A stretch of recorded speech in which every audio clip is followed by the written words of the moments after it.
Chris from AltRockLive. I'm here with Howie from BallyHoo. What up? So how's everything going so far with the tour? It's going great. It's going really well.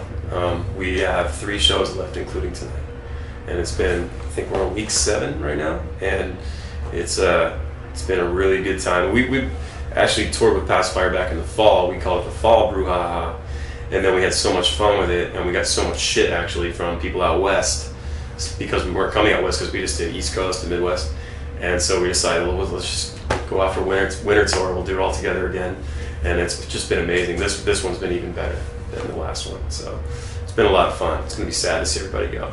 Oh, yeah. Gotcha. And so what's the plan after this? Like, you have 3 more shows and then... We're gonna go home for about a week and a half, and yeah, then we're just gonna take off again. We're gonna do a spring tour. Just gonna hit. We're doing like 5, 6, 7 shows with Badfish, the Sublime tribute band.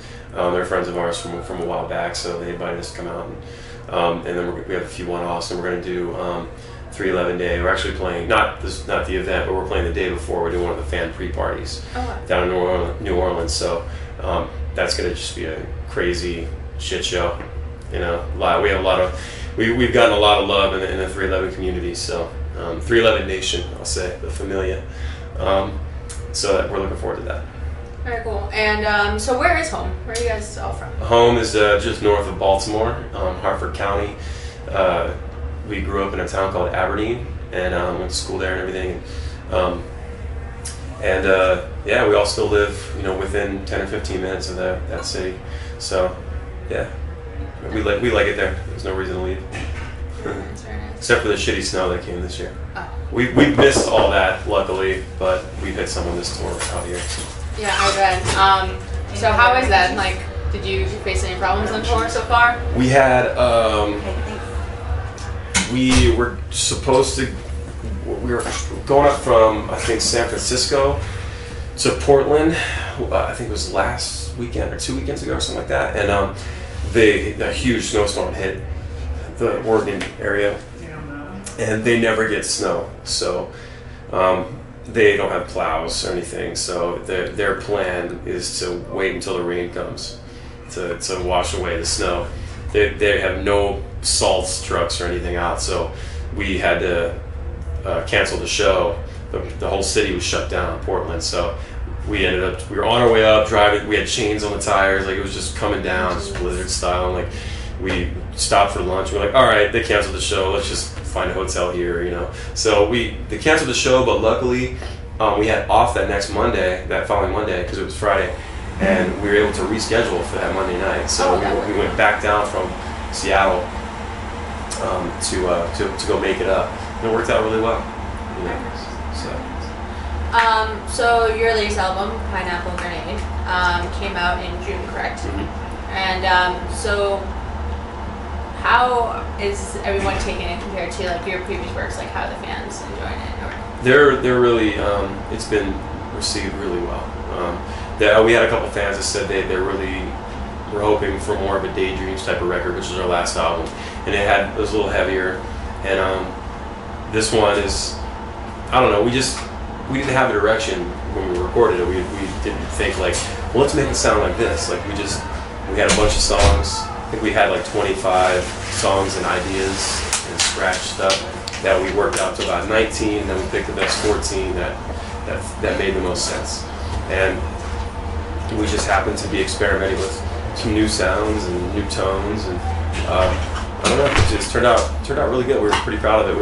We only had 3 weeks to bang it out, just like the last one actually. Like it was between tours, so it turned out good, and it broke the Billboard charts and iTunes alternative charts and all that stuff. So yeah, I remember you mentioned that. Like that must have been like an amazing feeling. It was great. We had no idea. The first day it was just a nightmare. Like something happened. There was a glitch in the system at iTunes, and you couldn't purchase the whole record.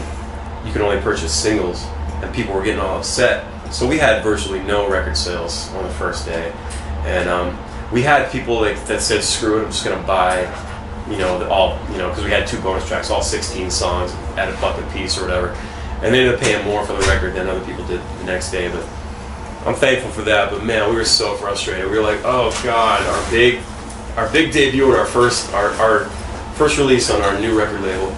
We're having issues, but the next day, it just everybody went and bought it, you know. And yeah, that next week we saw we're on the Billboard chart. It's pretty rad. Very nice. So I know that you and I actually talked about how the band started. So do you want to just talk about that a little bit? Yeah, we were in high school, like early high school. I think he was still in middle school. Can't see him. He's right over here to the left. That showed up real nice. My brother and I, we started the band when we were kids, and we always wanted to be in a band since we were little kids. Our dad was taking us to Motley concerts and Rad, Poison, and Def Leppard and all that, those hair bands, and I just knew, I was like, that is so cool, I want to do that. And finally, I had a friend that was on Halloween night in '94 was playing guitar on the street corner. He's just kind of dressed up, goofy, Chester hat, and he was playing. And he played these songs that I loved, you know, like Heart Shaped Box by Nirvana, like all these, you know, he could play these songs, and I was like, I want to be able to do that. So I picked up a guitar, he was already messing around with drums, and we just decided to just start the band, you know, we just kept going. So, yeah, we've only been touring for 8 years, though. But it's been good, it's been a lot of fun. Very nice. So what would you say is your favorite track off of Pineapple Grenade? My favorite, I think, is She Wants to Destroy Me. It's the opening track.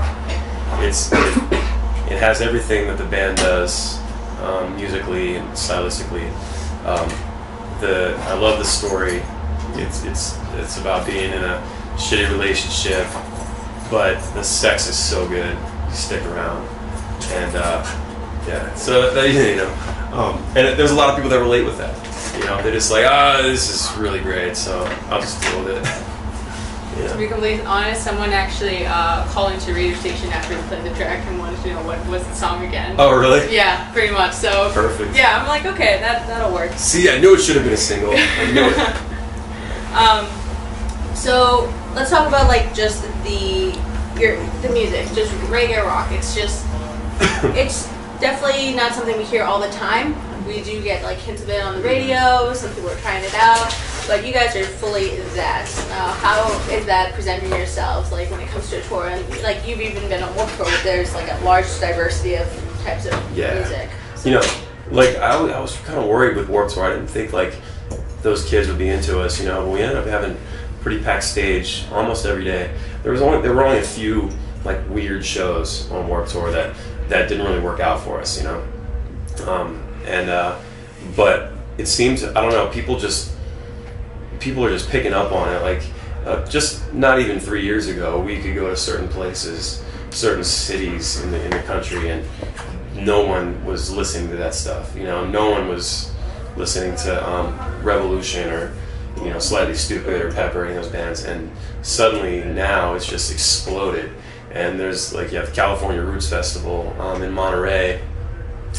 That they do that every year, and it's sold out. It's 3 days, sold out, and it's got pretty much every band in the genre.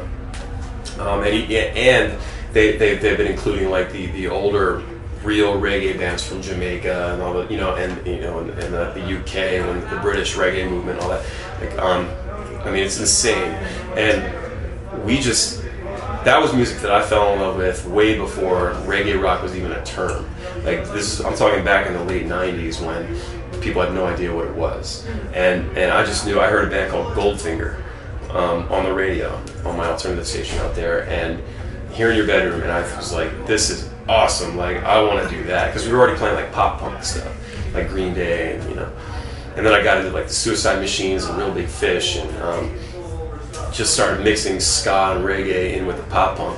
So, and that sound has stuck around all these years. It's like a punk reggae, sometimes ska thing, but there's always a pop sensibility to it. I always write melodic things like hooky verses and things like that. I don't know, just listen to the radio a lot growing up. But yeah, man, it's just gonna get bigger. It's gonna get way bigger, and like I said before, like like bands like the Dirty Heads. A couple of years ago with Lay Me Down, just exploded on radio. It was like did like 11 weeks at #1 on alternative. there's a new band called Magic that I just recently discovered that I think they're pretty much full on reggae pop. You know, that song's amazing. It's called Rude. Like, just, yeah. I think it's I think the right songs will break through, and more people are gonna find out about this. You know. And you said like for this album it was like a little bit heavier. Like, what do you mean by that? Well, no, the last record was heavier. Like, and what I mean is like we went a little more.